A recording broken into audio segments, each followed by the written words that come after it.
नमस्ते। सुबह के 9:15 स्क्रीन ऑन हो जाती है और दिल की धड़कनें एकदम तेज। अगर ये कहानी जानी पहचानी लग रही है तो आज हम समझेंगे कि ट्रेडिंग में होने वाले नुकसान के पीछे असली ज्योतिषीय राज क्या छिपे हैं। हाँ, यही वो फीलिंग है ना? सुबह सुबह लगता है कि आज तो जैकपॉट हाथ लग ही जाएगा और शाम के 3:30 बजते बजते सब खत्म। ये एक ऐसा विशिष्ट साइकिल है, एक ऐसा चक्रव्यूह है जिसमें न जाने कितने ट्रेडर्स रोज फंसते हैं और उन्हें कोई रास्ता ही नहीं सूझता। और पता है, ये सिर्फ पैसों का लॉस नहीं है, इसका असर बहुत बहुत गहरा होता है।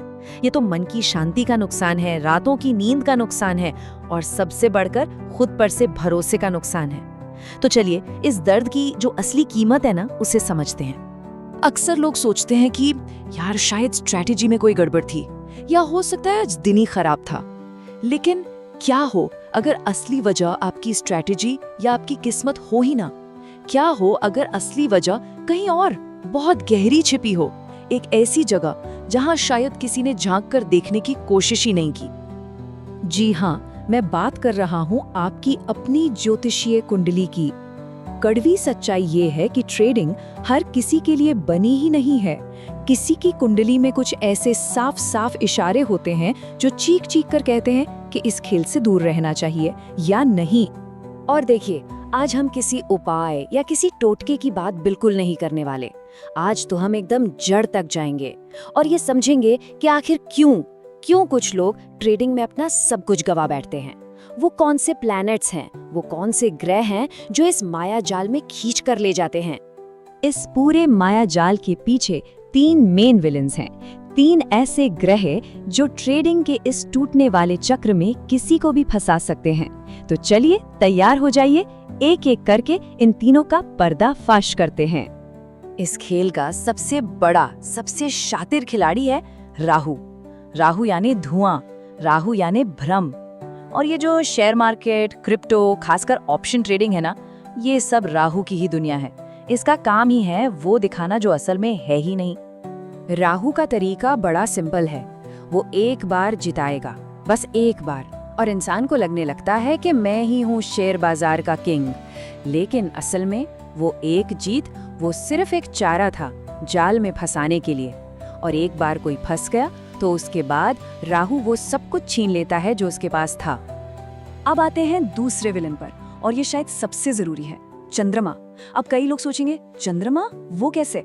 अरे भाई, ट्रेडिंग दिमाग का खेल तो बाद में है, पहले तो ये पूरा का पूरा भावनाओं का, इमोशंस का खेल है। तो होता क्या है कि जिन लोगों का चंद्रमा कुंडली में वीक होता है, वो मार्केट के उतार चढ़ाव को बर्दाश्त ही नहीं कर पाते। जरा सा मार्केट गिरा, पैनिक सेलिंग, घबराहट में सब बेच दिया।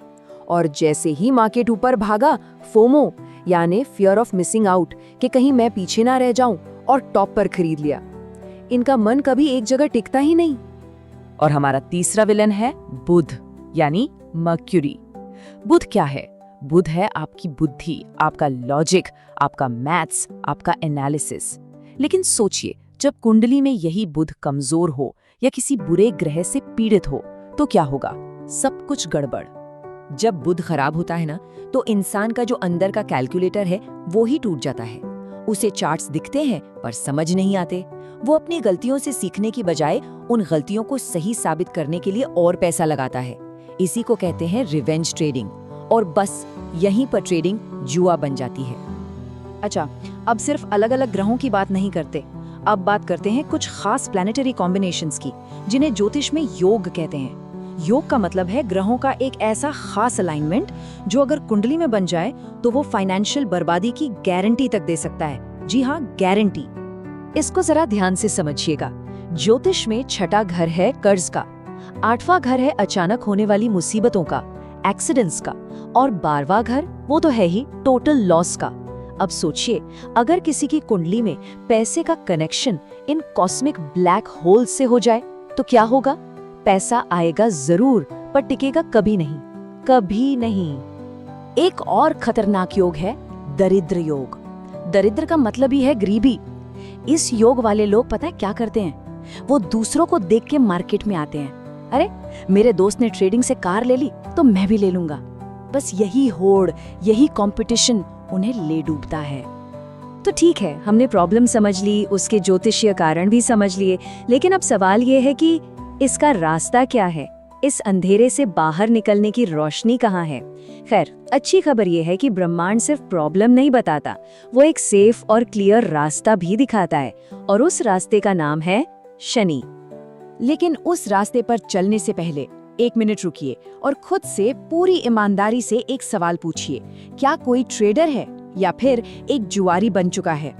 अगर लगातार लॉस हो रहा है, मन की शांति भंग हो चुकी है, तो ये यूनिवर्स का साफ साफ सिग्नल है कि ये शॉर्टकट वाला रास्ता ये आपके लिए नहीं है।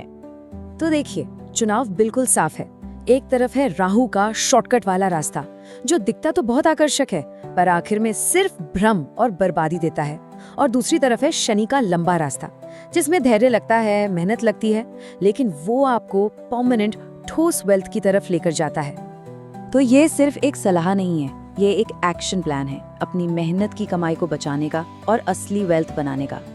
अपनी पूंजी को, अपने कैपिटल को उस भट्टी में मत झोंकिए जिसकी भूख कभी कभी शांत नहीं होती। चलिए अब इस पूरी चर्चा के आखिर में एक आखिरी लेकिन शायद सबसे जरूरी सवाल पर आते हैं। एक ऐसा सवाल जो शायद सोचने की पूरी दिशा ही बदल दे। इस एक बात को हमेशा हमेशा याद रखिएगा, बाजार कहीं नहीं जा रहा है। वो कल भी यही था, आज भी यही है और कल भी यही रहेगा। लेकिन अगर आपका कैपिटल चला गया तो आप कहीं के नहीं रहेंगे। क्विक प्रॉफिट के पीछे भागने से 1000 गुना ज्यादा जरूरी है अपने कैपिटल को बचाना, अपनी कुंडली के इशारों को समझना। देखिए, बाकी ग्रह तो देते भी हैं और लेते भी हैं, पर कुंडली में एक ऐसा प्लैनेट है जो पहले बहुत परीक्षा लेता है, बहुत धीरे धीरे चलता है, लेकिन जब वो देता है ना, तो वो छप्पर फाड़कर नहीं बल्कि लेंटर तोड़कर देता है। और वो ऐसा धन होता है जो हमेशा बना रहता है, कभी खत्म नहीं होता। लेकिन सवाल ये है कि आखिर शनि किसी को अमीर बनाता कैसे है? उसका तरीका क्या है? वो कौन सा सीक्रेट है कि शनि की 7.5 और ढैया में, जिसे लोग अपनी जिंदगी का सबसे बुरा दौर मानते हैं, उसी दौर में कुछ लोग करोड़पति बन जाते हैं? अगर शनि के स्थायी धन देने के इस गहरे राज को जानना है तो नीचे कमेंट्स में शनि वेल्थ सीक्रेट जरूर लिखिएगा। और हाँ, इस जानकारी को उन दोस्तों के साथ जरूर शेयर कीजिए जो शायद बाजार में अपना सब कुछ गंवा रहे हैं। सुरक्षित रहिए, समझदार बनिए। नमस्ते।